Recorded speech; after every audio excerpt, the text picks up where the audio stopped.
Omni movement is absolutely destroying your KD and costing you wins inside of Warzone. So today I'm going to show you how to go through your settings and bring it back to Modern Warfare style, while also showing you how to absolutely start dominating in Warzone with it. Now, the first thing we're going to do here is we're going to drop into Plunder. I'm going to show you some of the settings you're going to want and some of the perks you're going to want to get the most out of what you're doing and to begin your domination. Okay, we've loaded up our Plunder round and we are dropping in here with a timer.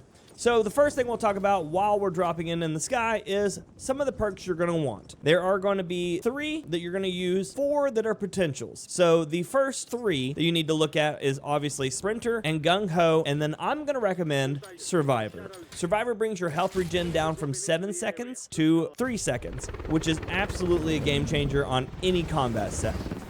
The other option is Dexterity. Dexterity is going to bring you a little bit closer to that Modern Warfare 3 movement, while it increases your ability to jump around a little bit better. But all it does is reduce weapon motion while doing these options. So realistically, it's not as strong as we would like it to be. This really should allow you to be able to climb and do everything faster, but it doesn't. So Survivor is really your best set. You've got Sprinter, which lets you tack sprint indefinitely. You could, if you wanted, use Quick Fix when they fix it. Quick Fix is currently broken, so it's really not worth using. If you choose to run Quick Fix, no, it should get buffed and get better, but it's not quite there yet. It is a good use, but still not perfect. And then finally, you've got Gung Ho or Alertness. Those are your 2 best for the gold side, but realistically, Gung Ho is going to combo best with Sprinter, or if you use Quick Fix, you're probably going to go something like Alertness. Now, we're going to get ourselves out here in the middle of somewhere that hopefully nobody else is, but of course there is. So we're going to go ahead and run over here and grab ourselves a helicopter and start looking at what you need to change in the game to make this run the way you want it to.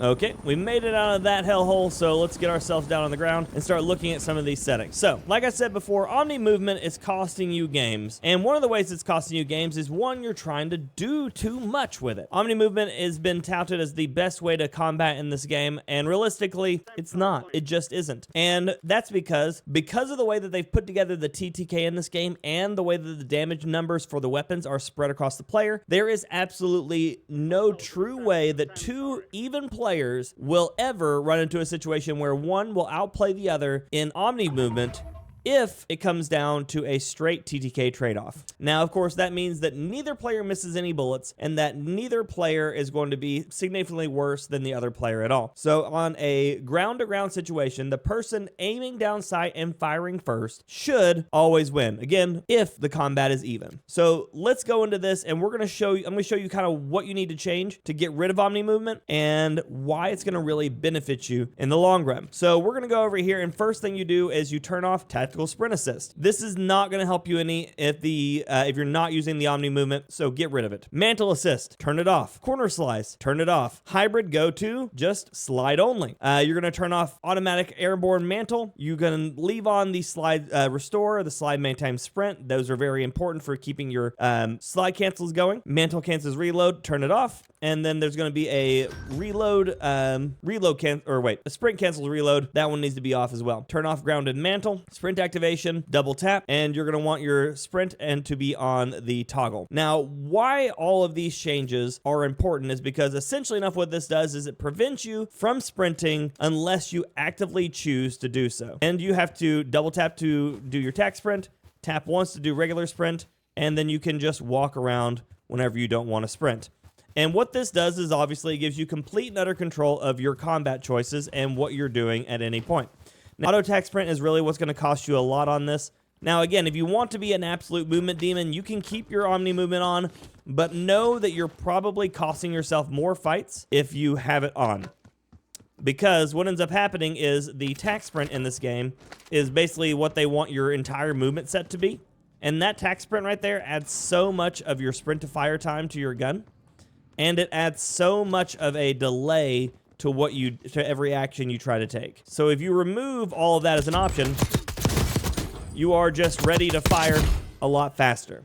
And also, all you really need to be able to do is sprint once, slide behind something, and take cover and start fighting. There is going to be almost no moment in this game where the actual dive is super helpful, because one thing, the dive takes longer to initiate than a slide. The slide is a lot faster for your player, and you also don't get caught in a animation of trying to stand back up after the slide, whereas you do whenever you try to do the dive. You'll notice that whenever you dive, you'll hit the ground, you kind of stick, and when you stick, you're going to be dead.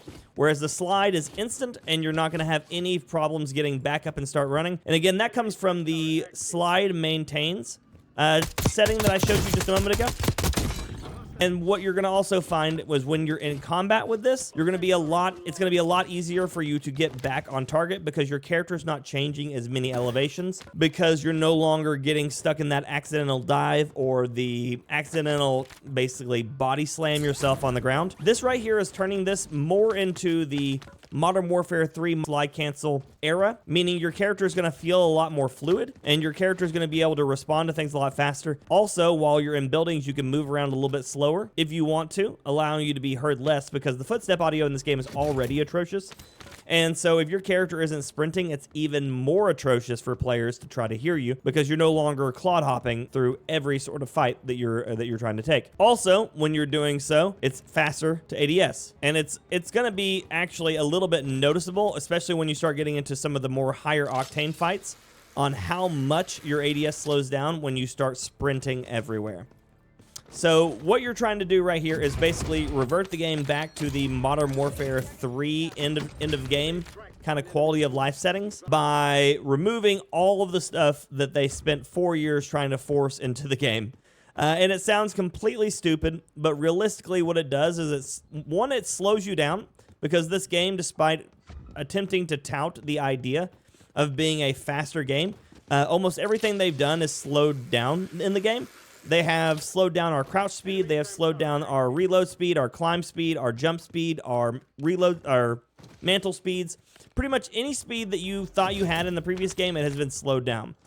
So by choosing to remove all of these additional movement options that are completely unnecessary, you actually increase the ability of your character to be able to respond to the already slower motions, and allowing you to punish players that are attempting to be slide cancel demons of doom, because realistically it doesn't do as much as you might want it to.